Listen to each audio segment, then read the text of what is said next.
কিসের এত সৌন্দর্য, কিসের এত চেহারা প্রদর্শন? ওই পূর্ণিমার চেহারা থাকবে না, ওই পরিমণির কদরও থাকবে না। গতকালকেও কোন একটা নায়িকার মৃত্যুর খবর পত্রিকায় শুনলাম যে 4 দিন স্ট্রোক করে বাড়িতে পড়েছিল। এমন নায়িকা অঞ্জনা, সম্ভবত নাম অঞ্জনা। এই অঞ্জনা নামের নায়িকা, মনির খানের অঞ্জনা নাম।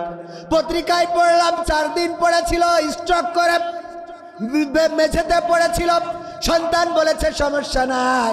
এমন অনেকবার হয়েছে। এই মানুষটাও মারা গেল, যারা পর্দায় অভিনয় করেছে, মানুষকে মন মাতিয়েছে, এত সৌন্দর্য ছিল। এই সৌন্দর্য থাকে না, পৃথিবী ছেড়ে চলে যেতে হলো। মৌসুমীর সৌন্দর্য থাকবে না, পরিমণির সৌন্দর্য থাকবে না, শাবনূরের সৌন্দর্য থাকবে না। কালের পরিক্রমায় এমন একটা দিন এসে যাবে যে তাদের দিকে কুত্তাও এক নজর তাকাবে না। ঠিক না বেঠে? খাদিজা রাদিয়াল্লাহু তাআলা আনহা আল্লাহর কাছে এত প্রিয় ছিলেন। একদিন জিবরিল আলাইহিস সালামের সাথে আল্লাহর নবী গল্প করছেন, কথা বলছেন। হঠাৎ করে জিবরিল আলাইহিস সালাম বললেন, ও নবী, আমার যাওয়ার সময় হয়ে গেছে, আমি ছুটে চললাম। আমি চলে যাই, কারণ আমি দেখতে পাচ্ছি বিবি খাদিজা আপনার জন্য খাবার নিয়ে আসে গো নবী। তবে যাওয়ার আগে বলে যায়, আপনি আজকে বিবি খাদিজা আসার পরে বলবেন তোমার জন্য 2টা সুসংবাদ। কয়টা? 2টা সুসংবাদ। কি সুসংবাদ? একটা হলো আল্লাহর নবী আপনি বলবেন বিবি খাদিজাকে আমি জিবরাইল আলাইহিস সালাম সালাম জানিয়েছি। আর 2 নম্বর হলো বিবি খাদিজাকে বলবেন স্বয়ং আল্লাহ রব্বুল আলামিন বিবি খাদিজাকে সালাম বলেছে। সুবহানাল্লাহ, আরো জোরে সুবহানাল্লাহ। আল্লাহর নবীর কাছে যখন খাদিজা রাদিয়াল্লাহু তাআলা আনহা আসলেন, বললেন, ওগো খাদিজা, তোমার জন্য 2টা সুসংবাদ। একটা হলো ফেরেশতা জিবরাইল তোমার সালাম বলেছে, আর একটা হলো আল্লাহ রব্বুল আলামিন তোমার জন্য সালাম পাঠিয়েছেন। খাদিজা বললেন, ওগো নবী, আমি জিবরাইলের সালাম সালামের উত্তর দিতে পারবো, কিন্তু নবী গো, আল্লাহর সালামের জবাব কেমন করে দিতে হয়? আল্লাহর সালামের জবাব কেমন করে দিতে হয় নবী আমি জানি না। আপনি আমার পক্ষ থেকে আল্লাহর সালামের জবাবটা দিয়ে দিন। এই খাদিজা রাদিয়াল্লাহু তাআলা আনহা যিনি আল্লাহর সালাম পেয়েছেন, সেই খাদিজা মৃত্যুর সময় নবীকে ডেকে বললেন, ওগো আমার স্বামী, জীবনে কোনো আবদার করি নাই, কিছু চাই না, কোনোদিন কিছু চাই না, আজকে 3টা আবদার করব, নবী রাখবেন নাকি? আল্লাহর নবী বললেন, খাদিজা বলো তোমার আবদারগুলো কি? খাদিজা বললেন, ওগো নবী, আমার মৃত্যুর পরে আমার কাফনের কাপড়টা আপনার জামা দিয়ে দিবেন। 2 নম্বর আবদার, আমার কবরের মধ্যে একটু গড়াগড়ি দিবেন। আর 3 নম্বর আবদার হলো, ওগো নবী, মুনকার নাকির এসে যখন প্রশ্ন করবে, মান রব্বুকা ওয়া মান দীনুকা ওয়া মান নাবিয়ুকা, আমি তো ওই প্রশ্নের উত্তর আমি ভয় পেয়ে যাব, আমি দিতে পারবো কি পারবো না। আপনি আমার কবরের কাছে দাঁড়িয়ে থেকে ফেরেশতারা যখন এসে প্রশ্ন করবে, আপনি আপনার পক্ষ থেকে উত্তর দিয়ে দিবেন। আল্লাহর নবী আল্লাহ রাব্বুল আলামিনের অনুমতি সাপেক্ষে বললেন, ঠিক আছে খাদিজা, তোমার 3টি আবদারই পূরণ করব। খাদিজা রাদিয়াল্লাহু তাআলা আনহা ইন্তেকালের পরে আল্লাহর নবী নিজের জামা দিয়ে কাফনের ব্যবস্থা করলেন। কবর খনন করা হয়ে গেলে সেই কবরের মধ্যে গড়াগড়ি দিলেন। তারপরে কবর দেওয়া হয়ে গেলে আল্লাহর নবী দাঁড়ানো, সাহাবীরা সব চলে গেছে, আল্লাহর নবী কবরের কাছে দাঁড়ানো। বিশ্ব নবী আসে না, কেউ ডাকার সাহস পায় না। অনেকক্ষণ পরে ফেরেশতা জিবরাইল এসে বললেন, ওগো নবী, আপনি বাড়িতে যান, ফাতেমা কুলসুম তারা কান্নাকাটি করে, তাদেরকে সান্ত্বনা দেন।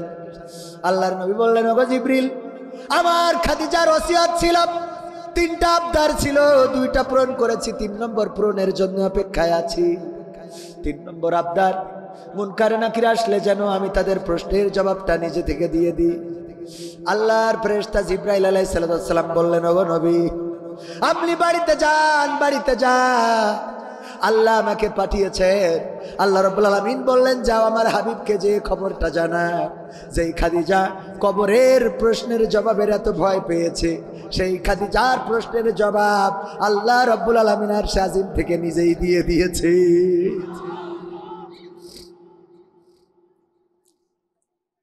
ওগো আমার মায়েরা, কিসের পিছনে দৌড়ান, কার পিছনে দৌড়ান? এই সৌন্দর্য কাদেরকে দেখান? আল্লাহ বললেন ওয়া করনা ফি বুয়ুতিকুন্না ওয়ালা তাবাররাজনা তাবাররুজাল জাহিলিয়াতিল উলা। ওগো নারীরা, পর্দার মধ্যে থাকো, জাহিলি যুগের মেয়েদের মতো সেজেগুজে নিজেদেরকে প্রদর্শন করে বেড়ায়ও না। আর এখনকার মা বোনেরা এত সাজুগুজু করে যে আলকাতরা বেগম পরিমণি হয়ে বসে থাকে, আর আমার যুবকেরা ওই দেখে পাগল হয়ে যায়, এসে বলে আব্বা আমি ওই পরিমণির ছাড়া বাঁচবো না, আমি আলতা সুন্দরী ছাড়া বাঁচবো না, আমার ওইটা ছাড়া হবে না, হবে না রে। বলে না, বলে না। এরপরে বিয়ে করার পরে যখন এক গোসলের পরে সব ধুয়ে গেল, হ্যাঁ সব শেষ, এক গোসলের পরে সব শেষ, মেকআপ আর মেকআপ নাই, ভিতরের চেহারাটা ফুটে উঠেছে, তখন সুন্দর করে বলে আমি পারি না আর পারি না, আমি কেন মরি না, আজরাইল কি চিনে না আমারে গো, আমি পারি না আর পারি না। হয়তো 2 দিন পরে মরবো, আগে মরলে কি ক্ষতি, এই দুনিয়ার রং তামাশা বুঝলাম না রে একরতি, ও আমার ঘরের রমণী সে যে কাল নাগিনী, আমারে বাজাইলো 12টায়, আমি পারি না আর পারি না। ঠিক না বেঠি? বলে না, বলে না। তবে পুরুষরা আমি ধন্যবাদ দিই, কত ভালো, কত ভালো, কত ভালো যে নিজের মরণ ডাকে কিন্তু অন্যের মরণ চায় না। সুন্দর করে বলল আমি পারি না আর পারি না, আমি কেন মরি না। ঠিক না বেঠিক? এই গান যদি আমার মা বোনেরা গাইতো, আমার বউ যদি গাইতো, কি বলতো? আমি পারি না আর পারি না, আমার স্বামী কেন মরে না, আজরাইল কি চিনে না আমার কবির বিন সামাদ রে গো, আমি পারি না আর পারি না। মানে ওকে টার্গেট হলো যেন স্বামী তাড়াতাড়ি মরে। তুই মরিস না কেন? তোর আল্লাহ চোখই দেখে না কেন? আজরাইল তো চেনে না কেন? বাড়ির কুত্তা সব তাড়াবো, কুত্তা জন্য মনে আসে না? অভিশাপ আছে না নাই? আল্লাহর নবী বললেন ওগো নারীরা, তোমরা বেশি বেশি সাদাকা করো, বেশি বেশি সাদাকা করো, বেশি বেশি সাদাকা করো, কারণ আমি মেরাজে যেয়ে দেখলাম অধিকাংশ নারীরা জাহান্নামী। আল্লাহর নবীকে প্রশ্ন করা হলো কোন অপরাধের কারণে? আল্লাহর নবী বললেন অপরাধ অনেক, কিন্তু বড় অপরাধ কয়টা? জোরে বলেন কয়টা? সবাই বলেন কয়টা? এটা পুরুষদেরও শোনা দরকার, নারীদেরও শোনা দরকার, যাতে বাড়ি যেয়ে বলতে পারেন। কে শেখার দরকার আছে না নাই? বাড়ি যেয়ে বলবেন। কিন্তু মানে কিছু খাটাস মার্কা মুসাল্লি আছে, একজন শুনিয়েছে, হুজুর ওয়াজ করেছে যে যদি স্ত্রী নামাজ না পড়ে তাহলে স্বামী ওই স্ত্রীর কারণে জাহান্নামে যাবে। ও বাড়ি যেয়ে বলছে ওঠ, কে বলছে ওঠ নামাজ পড়তে হবে, কে? তো হুজুর আসিল যশোর থেকে, কবির বিন সামাদ, ও বলিছে যে যদি স্ত্রী নামাজ না পড়ে তা স্বামী জাহান্নামে যাবে। তবে তো অসুবিধা কি? অসুবিধা কি মানে? তোর বিয়ে করেছে আমি, তুই আমার বউ, তোর জন্য আমি জাহান্নামে জ্বলবো, তুই পাইছিস কি? এটা হবে না।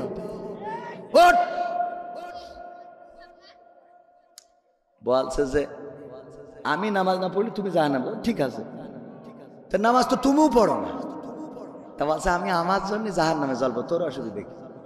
কিন্তু তোর জন্য জ্বলবো কেন?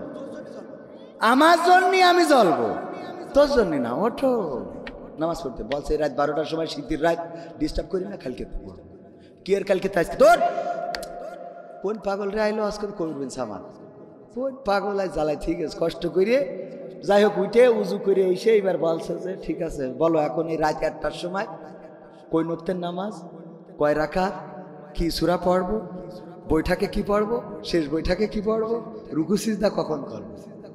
আচ্ছা যা হয় পড়। আওয়াজ কমে যায় না? যায় না? যা হয় পড়। কয় যা হয় পড় মানে কি? এই রাত 1টার সময় তুমি এই শীতের রাত, কুয়াশায় কিছু দেখা যায় না, টিউবকল ধরতে যাইয়া টিউবকলের ডানটা ধরতে যাই আমি আবার সামিয়ানার খুঁটি ধরে বসে আছি, এরকম হয় না? হয় না? কুয়াশায় একটা ধরতে যাই আর একটা ধরা হয়ে যায়, আরে চোখ কত বড় নিয়ামত, কত কথা মানে মনের মধ্যে তো খালি কথা আসে। আল্লাহ এই চোখ দিয়েছেন, কত বড় নিয়ামত। এক কানা চোরের দলে নাম লিখাই বলছে তুই কানা চুরি করবি কি করে? বলছে আমার জন্যই তো সুবিধা। কি করে? বলছে আমি যখন চুরি করে আনবো যদি ধরি ফেলে আমি বলবো আমি কানা তো বুঝতে পারিনি, নিজের মনে করে নিয়ে চলে আসছি। তাহলে মায়েরও বেঁচে গেল, আবার চুরি করা হলো। যদি ধরতে না পারে তাদের নিয়ে চলে আসলাম। তা ভালো, ঠিক আছে। চোরের সর্দার বলছে সামনে তো কুরবানির ঈদ, তুই দেখদিন ছাগল চুরি করা যায় কিনা। কানা বলছে খুব পারবো। কানা গেছে চুরি করতে, চুরি করে এনে ছাগল বাইতে রেখেছে মেহগনি গাছের খুঁটিতে। মেহগনি গাছের খুঁটিতে মানে মেহগনি গাছের গুড়ায় বেঁধে রাখার পরে পরের দিন সকালে চোরের যে আরো সাঙ্গ পাঙ্গ ছিল সবাই মালামাল জমা দেয়। কেউ সোনার গয়না, কেউ সোনার চেন, কেউ হাড়ি কড়াই, যে যা যার দায়িত্ব ছিল সব চুরি করে এনে ওই যে চোরের সর্দারের কাছে দেয় আর টাকা বুঝে নেয়। কানার বলল কানা তোর কি খবর? বলছে যাক বলিলেন তো করেছি। কি করেছিস? ওই যে বলিলেন সামনে কুরবানির ঈদ, ছাগল চুরি করতে আমি ছাগল চুরি করে এনেছি। কয় কই ওই যে ওখানে গাছের সাথে বেঁধে রেখেছি। চোরের সর্দার তাকায় দেখে যে গাছের সাথে কি এর ছাগল, ওই গইলি একটা কুত্তা শুয়েছিল ওই দড়ি দেয়নি বেঁধেছি। কি শুয়েছিল? ছাগল আর কুত্তা। এটা তো বুঝতে হবে রাত্রি চুরি করতে যে কুত্তা এনে বেঁধে দিয়ে দিয়েছে। কত বড় নিয়ামত আল্লাহ দিলেন চোখ গো আমার ভাইয়েরা। ওই কুয়াশার কথা বলতে যে এই কথা বললাম, আল্লাহ যাদের দৃষ্টি শক্তি দিয়েছে সবাই বলেন আলহামদুলিল্লাহ। আরো যারা বলেন আলহামদুলিল্লাহ। আল্লাহর শুকরিয়া আদায় করে শেষ করতে পারবেন না। চোখ যদি নষ্ট হয়ে যায় পৃথিবীর কিছু দেখবেন না। মাঝে মাঝে দেখবেন কুষ্টিয়ায় যদি মিরপুর বা অন্য শহরে যদি যান, ওই মোড়ের মাথায় থাল একখান রেখে খালি আল্লাহ আল্লাহ আল্লাহ আল্লাহ আল্লাহ আল্লাহ আল্লাহ আল্লাহ আল্লাহ আল্লাহ আল্লাহ আছে না নাই? এত টাকা ডাকে, ওর যদি চোখ থাকতো তো গাঞ্জার ব্যবসা করতো। ঠিক না বেটি? চোখালারাই তো করে, ঠিক না বেটি? চোখ নেই বলে আল্লাহ আল্লাহ করে একদম তুফান তুলে ফেলছে। অথচ চোখ ফিরিয়ে দেন, ও যদি কোনোভাবে দৃষ্টি ফিরে পায় ও হবে চরম ধরনের খারাপ লোক। দুই একটা হেদায়েত হতে পারে, কারণ খারাপ লোকগুলো চোখ আলারাই তো খারাপ, কথা কয় না। ও যদি শুকরিয়া আদায় করতো, খালি চোখের জন্য সিজদায় পড়ে থাকবে, দুদিন পরে উঠবে। এই চোখের নিয়ামত আল্লাহ দিয়েছে তাই দেখে। আরে এই পৃথিবী, ওই যে আলো কত সুন্দর। এক কানা হেরিকেন ধরাই নিয়ে রাত্রি যাচ্ছে। মানসি বলছে এই কানা তুই তো চোখই দেখিস নে, তাই এই রাত্রি হেরিকেন ধরাই নিয়ে বলছে আমি হেরিকেন ধরাইছি আমার জন্য না, তোকে দেখার জন্য, যাতে তোরা আবার আমার ঠুল মেরি খানার মধ্যে না ফেলিস। আমি কানা এটা তো ঠিক আছে, কিন্তু এই রাত্রি যতই কানা হই আমি দিনও যা রাইতো তা, কিন্তু তোরা যত চোখালা হইস রাত্রি কিন্তু দেখিস নি। আমার হাতে হেরিকেনটার জন্য বুঝতে পারবি যে কানা আছে, তা না হলে তো আমার এমনিতে কানা, আর যদি ধাক্কা দিয়ে ফেলাই দিস খানা, তাহলে তো পা ভেঙে আবার হাসপাতাল, ঠিক না বে? ঠিক। আমি হেরিকেন আমার দেখার জন্য নিনি, তোর দেখার জন্য। তুই জন্য দেখি আমার মারিস। কথা কি বোঝা গেছে? বোবা লোকে চলতে পারে বলতে পারে না, পঙ্গু লোকে বলতে পারে চলতে পারে না, কানা লোকে শুনতে পারে দেখতে পারে না, কালা লোকে দেখতে পারে শুনতে পারে না। তুমি যদি তাদের চেয়ে একটু ভালো থাকো তবে কেন শুকরিয়াটা আদায় করো না? তবে কেন শুকরিয়াটা আদায় করো না?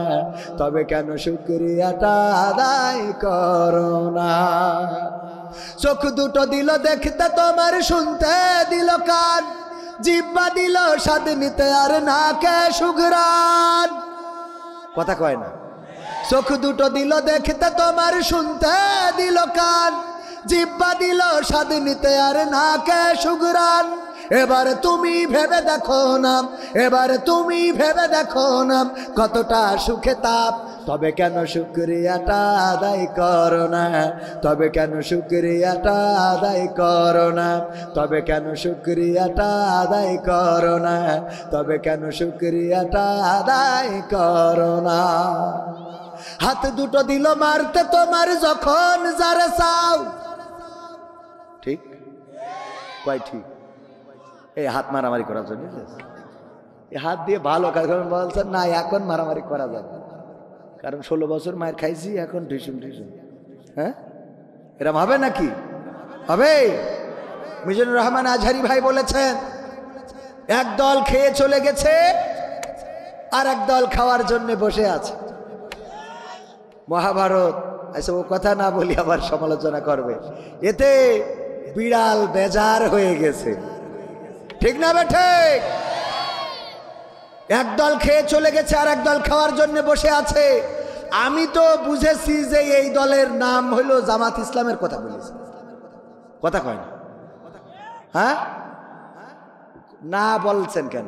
আপনি ধরি নেন যে হ্যাঁ, ধরেন এটা হ্যাঁ জামাতের কথা মনে করি বলেছে, কারণ নাম ধরি বলেছে। তো জামাত তো খেপিনি, যারা খেপছে বুঝতে হবে তাহলে তোমাকে সমস্যা হচ্ছে। কথা কয় না? তোরা না খেপলি তো বুঝতাম ভালো মানুষ। কথা কয় না? খেপা যাবে না তো, বরং কর্মে পরিচয় করে দিতে হবে। এই দেশে আর দুর্নীতিবাজদের কোনো ঠাঁই হবে না। এই দেশে দুর্নীতিবাজরা অনেক কিছু করেছে। কানাডাতে বাড়ি বানিয়েছে, সুইজারল্যান্ডে টাকা রেখেছে, সিঙ্গাপুরে চিকিৎসা নিয়েছে, থাইল্যান্ডে পিকনিক করেছে, বেগমপাড়ায় বাড়ি করেছে, আর ছেলে পড়িয়েছে আমেরিকায়, মেয়ে পড়িয়েছে লন্ডনে। আগামীর বাংলাদেশে এটা হতে দেওয়া হবে না। এই দাবি কি শুধু জামাতের? এই দাবি কি শুধু আলেমের? এই দাবি বাংলাদেশ জাতীয়তাবাদী শক্তিরও, বলেন ঠিক কিনা? সুতরাং যারা এই কথার সাথে একমত হবে না, ওরা আসলে জাতীয়তাবাদী দলের লোক নয়, ওরা অনুপ্রবেশকারী। ঠিক না বেঠে? কোত্থেকে এলো? কোত্থেকে এলো? মাসুদ ভালো হয়ে যা। ঠিক না বেঠে? কারণ এই দেশ দুর্নীতিবাজদের আর আখড়া হতে দেয়া হবে না। কোন দুর্নীতিবাজের জন্য আমার ছাত্র জনতা রক্ত দেয় নয়, কোন দুর্নীতিবাজদের জন্য আমার আবু সাইদ বক্ষ পেতে দেয় নাই, কোন দুর্নীতিবাজদের জন্য আমার মুগ্ধ পানি বিতরণ করে না, কোন দুর্নীতিবাজদের জন্য ইয়ামিন শান্তরা জীবন দিয়ে শহীদ হয় নাই। বরং এই বাংলাদেশ চলবে কোরআনের আইন দিয়ে, সৎ লোকের শাসন দিয়ে। আর এটাতে যারা বাধা দেবে বুঝে নিতে হবে তারা তাদের প্রেতাত্মা, তারাই অনুপ্রবেশকারী, বলেন ঠিক কিনা?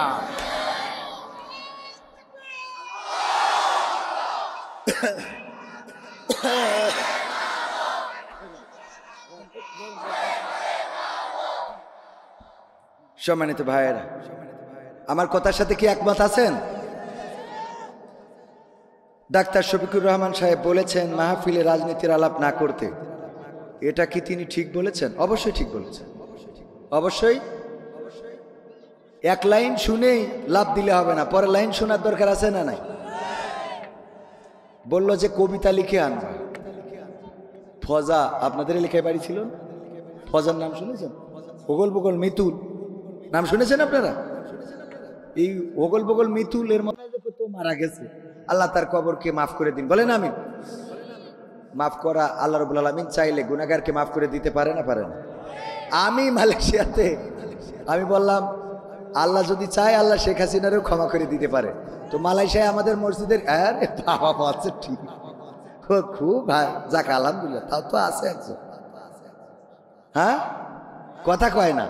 বলছে যে রাজা মশাই, উনি বলতেছে আমার মন্ত্রী পরিষদের বোর কথা যারা শোনো তারা ডাইন পাশে যাও, বোর কথা যারা শোনো না, মানে বোর কথা মতো যারা চলো না তারা বাম পাশে যাও।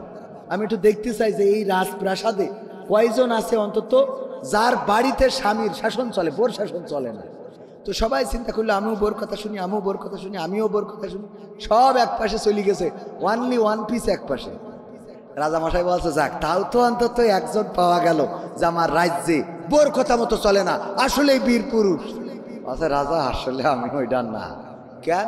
তো আচ্ছা আমার বউ বলিছে যে এই পাশে লোক বেশি দাঁড়াবে, ওই পাশে মোট তুমি দাঁড়াবা। তার মানে এই আমলের পরে আছে, ঠিক না বেটে? তো যাক দুই একটা তো থাকতে অবশ্যই থাকতে হবে, দলমত নির্বিশেষে সবাই এই দেশে, সবার এই দেশে গণতান্ত্রিক দেশে রাজনীতি করার অধিকার আছে না নাই? রাজনীতি করার অধিকার আছে, অপরাজনীতি করা যাবে না, রাজনীতির নামে খুন করা যাবে না, রাজনীতির নামে গুম করা যাবে না, রাজনীতির নামে আলেমের হাতে হাত করা, আলেমের পায়ে ডান্ডা বেড়ি আর পরিমণির হাতে মেহেদির রং রাখা যাবে না। রাজনীতি যদি করতে হয় সৎ এবং স্বচ্ছভাবে রাজনীতি করার জন্য স্বাগতম। আর রাজনীতি যদি হয় এমন যে আলেমরা ধরে পড়ে তাদের রিমান্ড, কিছু হইলেই এই জায়গায় যদি কোনোভাবে একটা বাজিও ফোটে, অতিথি যদি এখানে থাকতো বলতো ওই বাজি ফুটিয়েছে ওরা কারা? জামাত শিবিরের লোক। ঠিক না বেঠে? কিছু হওয়ার আগেই মুখস্থ, একেবারে মুখস্থ ডায়ালগ। মাঝখানে দেখলাম এখনকার সময় এসেও অনেক প্রশাসন এখনো ওরা মুখস্থ ডায়ালগ ছাড়ে। তার প্রমাণ হলো আপনার দুপচাচিয়া, বগুড়া সম্ভবত, দুপচাচিয়ায় একটা বাচ্চা ছেলে মাদ্রাসায় পড়ে, তার মাকে মেরে ফ্রিজের মধ্যে ঢুকিয়ে রেখেছে। র্যাব বিবৃতি দিল যে সন্তান প্রেম করতে যেয়ে টাকা চেয়েছে, গাঞ্জা খায়, টাকা দেয় নাই, তাই মাদ্রাসার থেকে এসে তার মুখ চেপে ধরে হত্যা করে ফ্রিজের মধ্যে রেখে বাড়ি কিছু কোপাকুপি করে বোঝাতে চেয়েছে যে আমাদের বাড়ি ছিনতাই হয়েছে। বোঝালো না? এই খবর চোখে পড়েছে কিনা? আমরা খুব দুধছাই করলাম, আহারে এই সন্তান কুলাঙ্গার, আল্লাহ যেন তার জাহান্নাম কবরের মধ্যে না যায়, দুনিয়ার পরে যেন এনে কিছু ফেলায়। যত রকম দোয়া আছে সব মানে বদ দোয়া সব করলাম। ওমা দুদিন পরে দেখি পুলিশ বিবৃতি দিচ্ছে আসলে সে দায়ী না। করেছে কারা? বাসার ভাড়াটিয়া সাথে কাজের লোক, তারা এই কাজটা করেছে। দেখেন র্যাব মুখস্থ কথা, আগে তদন্ত করি তারপরে একটা কথা কর নাকি? কথা আপনি আমার কথার সাথে ঠিক আছেন কি? হ্যাঁ ভাই ঠিক আছে আলহামদুলিল্লাহ, তাইলে কথা ঠিক, ঠিক না? আগে তদন্ত করি তারপরে বললেই যায়। মানে হয়ে গেছে ওই যে গতকালকে বলছিলাম, পুলিশ, 3 দেশের পুলিশ, রাশিয়ার পুলিশ, আমেরিকার পুলিশ, বাংলাদেশের পুলিশ, 3 দেশের পুলিশের প্রতিযোগিতা হচ্ছে কোন দেশের পুলিশ বেশি দক্ষ। একটা এরিয়া করে দিয়েছে, এই যে 300 বিঘে জমি, এর মধ্যে এই যে গাছ বাগান বন, এর মধ্যে যাও দেখো কোনো হরিণ আছে কিনা। যারা এসে কারেক্ট তথ্য অল্প সময়ের মধ্যে দিতে পারবে তারা ফার্স্ট। আমেরিকার পুলিশ 1 ঘন্টার মধ্যে এসে বলে এই বাগানের মধ্যে কোনো হরিণ নেই। রাশিয়ার পুলিশ 3 ঘন্টা পরে এসে কয় এই বাগানের মধ্যে কোনো হরিণ। বাংলাদেশের পুলিশ এসেছে 3 দিন পরে। কয়দিন পরে? সাথে করে একটা ছাগল ধরে নিয়ে এসেছে।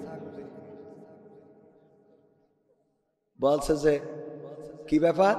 তা বলছে স্যার যে বাগানের মধ্যে পাঠাইছেন এই বাগানে তো কোনো হরিণ নেই। হরিণ নেই এটা তো আমেরিকার পুলিশ 1 ঘন্টায় বুঝেছে, রাশিয়ার পুলিশ 3 ঘন্টায়। তোরা 3 দিন পরে আসলি কেন? বলছে আসলাম কেন এটা শুনবেন না কি? আসলাম এই জন্যে, এই 3 দিন ধরে গবেষণা করলাম যে হরিণ তো নেই, কি করা যায়। গবেষণা করি করি করি করি হঠাৎ আল্লাহর কি রহমত, দেখি সামনে দিয়ে একটা ছাগল দৌড়ে যাচ্ছে। ও ধরে নিয়ে আইছি। কেন? বলছে এর রিমান্ডে দেন 15 দিন, ও নিজেই বলবেন আমি হরিণ। কথা কি বোঝা গেছে? তার মানে এই দেশে কিছু হোক আর না হোক, কিছু ঘটুক আর না ঘটুক, আমার আল্লাহওয়ালা ওই পুলিশগুলো ছিল যে কোনো অসুবিধা নাই, ঘটনাটা খুঁজে বের করার আগে এই এলাকায় জামাত বিএনপির নেতা কিডা তার নামে আগে মামলা, তারা ধরো তারপরে রিমান্ডে দাও। এমন রিমান্ড আমার মামুনুল হক সুজা মানুষ, তারা খুঁজা করে দিল। সুস্থ সুঠাম দেহের অধিকারী, তার লাঠি ছাড়া সে হাঁটতে পারে না। আমার আমির হামজাকে এমন নির্যাতন করেছে যে এখন মাহফিলে গেলে মাইক্রোফোন ছিঁড়ে ফেলে। কথা কয় না? এটা করে দিয়েছে, অতিষ্ঠ করে দিয়েছে। মানে জীবনের প্রতি, জীবনে মানে এটারে বলে অনজ্বালা, কয় না যে অনজ্বালা ধরে গেছে। আপনারা কি বলেন? হ্যাঁ, স্লো পয়জন। মানে আস্তে আস্তে করে ওরা একটা মানে 3 বছর এমন ভাবে রেখেছে যে অল্প কিছুতে মিজাজ খারাপ হয়ে যায়। এরকম আছে না অনেকে, অল্প কিছুতে মিজাজ। হ্যাঁ, দেখবেন যে কিছু লোক আছে ওদের মানে বলছে যে আমি তো এই বোর দাওয়াতে যাচ্ছে, তা বোর বলছে রান্নাটা করি, রিক্সা রান্না করে রাখবো কেন, তুমি যাচ্ছ দাওয়াত খাতি, রান্না করে রাখবো কেন? বলছে আমার যে মিজাজ ও শেষ পর্যন্ত থাকা হবে। আমার যে মিজাজ ওখান থেকে ওই যে মানে যখন দেখবে প্লেট দিতে দেরি করছে, হাত ধোয়া পানি এখনো আসে না, ও থাল ফেলাই দিয়ে আমি হাঁটবো। এরকম আছে না কিছু, মানে মিজাজ খারাপ হয়ে যায়। এই মিজাজ খারাপ হয়ে যাচ্ছে আমার মুফতি আমির হামজা ভাইয়ের। তো এই যে অবস্থা তাকে করেছে, শুধু তাই নাই, এই বাংলাদেশের সবচেয়ে বিখ্যাত শুধু নয়, আন্তর্জাতিক বিশ্বে যাদের গ্রহণযোগ্যতা ছিল আলেম হিসাবে, যাদেরকে দাওয়াত করে ওই কাবা ঘরের সম্মান দেয়া, কাবা ঘরে সম্মান দেয়া হয়েছে। কাবার দরজা খুলে ভিতরে ঢোকার মতো বাংলাদেশে একজন মানুষ ঢুকেছিলেন, তার নাম হলো হযরত মাওলানা আল্লামা দেলওয়ার হুসাইন সাইদি রাহিমাহুল্লাহ। বলেন ঠিক কিনা? এই মানুষটাকে 13টা বছর কারাগারে রাখলো, 13টা বছর নির্যাতন করলো। এমন নির্যাতন, এমন নিষ্পেষণ, শোয়ার জন্য বালিশটা পর্যন্ত দেয় নাই। যেই মানুষটা 50টা বছর কোরআনের বাণী প্রচার করে বেড়ায়েছি, যেই মানুষটা কোরআনের কথাগুলো বাংলার জমিন শুধু নয়, বাংলা ভাষাভাষী মানুষ শুধু নয়, এমনকি অন্যান্য ভাষায়ও উনি ওয়াজ করেছেন, আলোচনা করেছেন। এখনো অনলাইন ঘাটলে আসে না নাই, এখনো অনলাইনে পাওয়া যায়। ওগো আমার ভাইয়েরা, এই মানুষটাকে 13টা বছর কারারুদ্ধ করেই ক্ষান্ত হয় নাই। 13টা বছর পরে এই সোনার মানুষটারে আবার নিয়ে গেল হাসপাতালে, যার হাতে অসংখ্য বেধর্মী অন্য ধর্মাবলম্বীরা এসে কোরআনের আলোয় আলোকিত হয়েছেন, কালেমা পড়ে মুসলমান হয়েছেন। এই মানুষটাকে কারারুদ্ধ করে রাখলো 13টা বছর, এখানেই ক্ষান্ত হলো না, বরং সেই মানুষটাকে আবার কি করলো, হাসপাতালে নিয়ে ইনজেকশন পুশ করে শহীদ করে দেয়া হলো। বলেন ঠিক কিনা? এই মানুষটাকে শহীদ করা হলো, অথচ এই মানুষের আকাঙ্ক্ষা ছিল আবার বাংলার জমিনে ফিরবে, আবার কোরআনের কথাগুলো বলবে, আবার ওয়াজ করবে।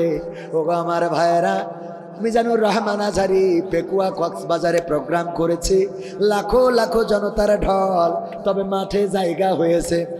আবার আমাদের যশোরে এসেছে ডক্টর মিজানুর রহমান আজহারি, লাখো লাখো জনতার ঢল, 20 লাখ 25 লাখ মানুষ, আমাদের জায়গা সংকুলান হয়েছে। আল্লামা দেলওয়ার হুসাইন সাইদি রাহিমাহুল্লাহ যদি থাকতেন, এই বাংলাদেশে এমন কোনো মাঠ নাই যেই মাঠে আল্লামা সাইদির জনপ্রিয়তার জনগণের জায়গা দেয়া যেত। ঠিক না বেঠে? এই মানুষটাকে পর্যন্ত কারাগারে রাখা হলো, শহীদ করা হলো। ওগো আমার ভাইয়েরা, আর পরিমণি যখন কারাগারে গেল, বের হলো, হাতে নাই হাত কড়া, পায়ে নাই ডান্ডা বেড়ি, বরং হাতের মধ্যে মেহেদির রং কত সুন্দর করে লিখে নিয়ে জেলখানা থেকে বের হইল। কেন, জেলখানায় কি মেহেদির কসমেটিক্সের দোকান আছে নাকি? কতক্ষণ আছে নাকি? ওদের জন্য আছে, আর মুসলমানদের জন্য নির্যাতন নিষ্পেষণ। তবে মুসলমান যারা আত্মসমর্পণকারী, তারা বলেছে, কি বলেছে? ইন্না সলাতি ওয়া নুসুকি ওয়া মাহইয়ায়া ওয়া মামাতি লিল্লাহি রাব্বিল, কথা কয় না, ইন্না সলাতি ওয়া নুসুকি ওয়া মাহইয়ায়া ওয়া মামাতি লিল্লাহি রাব্বিল আলামিন। আমার আল্লাহ বললেন, বলো বুল, প্রথমেই কুল বলেছেন, বলো।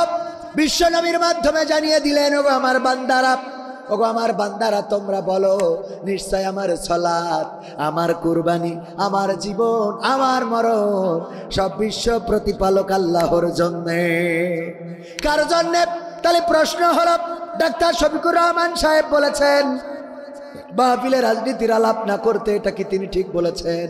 ওই যে কবিতার কথা বলছিলাম, স্যার বললেন কবিতা লিখে আনবা, কবিতা লিখেছে, চোখের জল উঠিয়াছে কপালে। কোথায় উঠেছে? কথায় উঠেছে, চোখের জল কপালে ওঠে। স্যার বলতিস তোর কবিতা হয়নি। ক্যা? চোখের জল কখনো কপালে ওঠে না, তাই কবিতা হয়নি না। পরের লাইন শোনেন কি?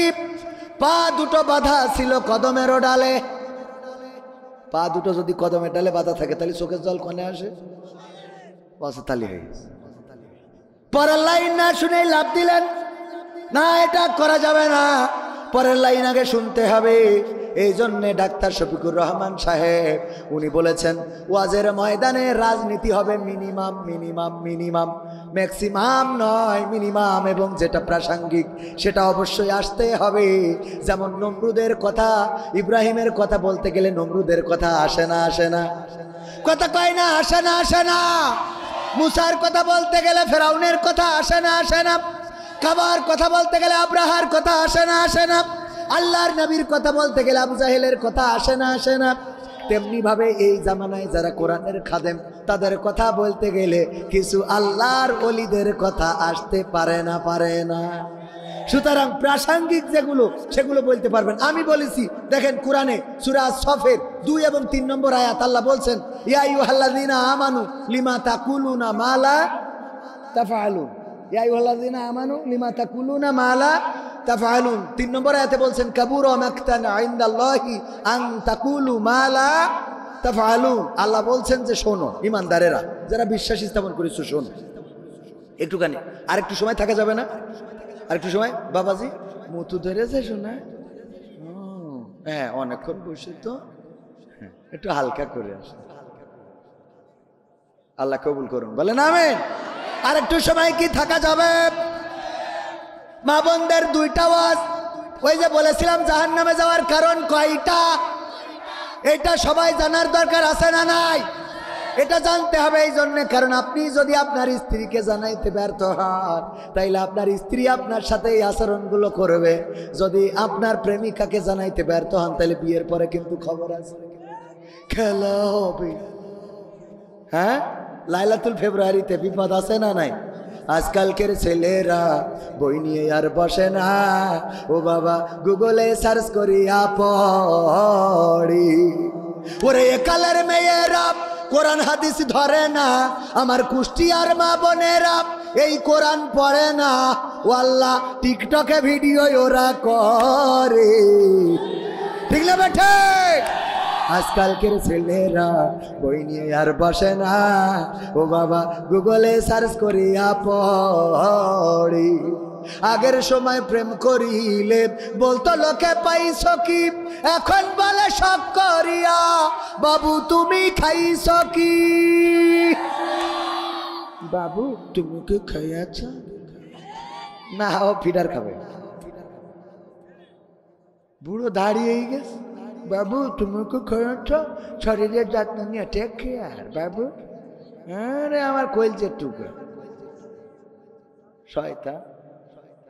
আবার স্বামীর সাথে ভালো করে কথা বলে না, এমন আছে না নাই? স্বামীর সাথে ভালো করে কথা বলে না, খালি আঙাজের পর। এই তোমার না কইছি এত কথা বলবো না, এত কথা কখন?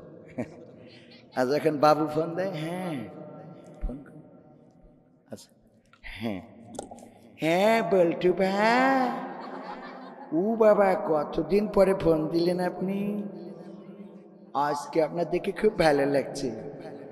এই এই এই কুত্তা কাটিং কোথা থেকে দিয়েছে? কুষ্টিয়া থেকে। হ্যাঁ খুব ভালো লাগছে কুত্তা কাটিং। আপনি যখন হাসেন তখন গাঞ্জা খাওয়া দাঁতগুলো খুব ভালো লাগে আমার। শয়তান কোথা। আর নিজের স্বামী সারাদিন আঙাজের পরে বিদেশে থাকে, একটু মন ভালো করার জন্য সারাদিন কাজ করে, একটু বোর কাছে ফোন দেয় যে একটু বোর সাথে একটু মিষ্টি মিষ্টি কথা বলি, হ্যালো ময়না কেমন আছে? এই এত ফোন দিতে হয় কেন তোমার? হ্যাঁ এত ফোন দাও কেন? ময়না কাজ করে, ময়না সত্যি বলছেন আমি, আপনি বলেন। আপনি যদি বলেন মিথ্যা তাহলে আমি ওয়াজ ছেড়ে দেবো। আর বল্টুর সাথে হ্যাঁ বল্টু, আরে পরাণের পরা। আবার মা বোনেরা বলবে হুজুর খালি আমরা খারাপ, সামনে যারা আছে ওরা কি কথা কয় না। বউর সাথে আরে বাবা, বউ যদি রাগ করি চলে যায় বাড়িতে, ওই দিন ওরে খুশি, বিলকিস আজ কথা হবে তোমার সাথে। হ্যাঁ বউ গেছে কনে বাপের বাড়ি। শয়তান, বিলকিসের সাথে কথা তোর বউ থুয়ে। বরং আমি বলি বউ যদি রাগ করে চলে যায় ভালো করে শেখেন, বোঝেন ভাতিজা হলেও অসুবিধা নেই। সুন্দর করে ফোন করে বলবেন আমার সোনার ময়না পাখি, কোন বা দোষে বাপের বাড়ি গো, এই শীতি একলা কেমনে থাকি রে আমার কলজের ময়না পাখি। যদি এইভাবে গান, ওই বউ আর বাপের বাড়ি থাকবে, ও বোন না গেয়ে ও এ গায়, ওরে বউ আমার যেমন তেমন বিলকিস আমার মনের মতো। এই কথা কয় না, আজকালকের ছেলেরা বই নিয়ে আর বসে না, গুগলে সার্চ করিয়া পড়ে। আগের সময় প্রেম করিলে মুরব্বীরা বলতো পাইছ কি, এখন বলে শখ করিয়া বাবু তুমি খাইছ কি। লজ্জা শরম নাই আইলাম কোন জামানায়, লজ্জা শরম নাই আইলাম কোন জামানায়, ভবিষ্যৎ দেখি অন্ধকারে। আজকালকের ছেলেরা বই নিয়ে আর বসে না, ও বাবা গুগলে সার্চ করিয়া পড়ি। নতুন করে হয়েছে চালু এখন আবার কোন ট্রেন্ড, পরিচয় করাই দেখি এই আমার গার্লফ্রেন্ড। আছে না নাই? দোস্তের সাথে কুষ্টিয়ায় দেখা, কুষ্টিয়া ভার্সিটি ইসলামিক ভার্সিটির সামনে দেখা। এই দোস্ত এখানে কবে বিয়ে করেছিস? কিছু তো বললি নে। তোর বগলদা ভাই ওইটা তো বউ, ভাবি কেমন আছেন? আসসালাম। এই বিয়ে করেছি তোর কিটা বলবি? বিয়ে করলি তোরে বলতাম না, তুই আমার বন্ধু না? বগলদা ভাই রাখিছিস এটা কিটা মানে হাত? আরে চিনতে পারলি নে কিডা? পরিচয় করাই দিলে এই আমার গার্লফ্রেন্ড। নতুন করে হয়েছে চালু এখন আবার কোন ট্রেন্ড, পরিচয় করাই দেখি এই আমার বয়ফ্রেন্ড। নারীরা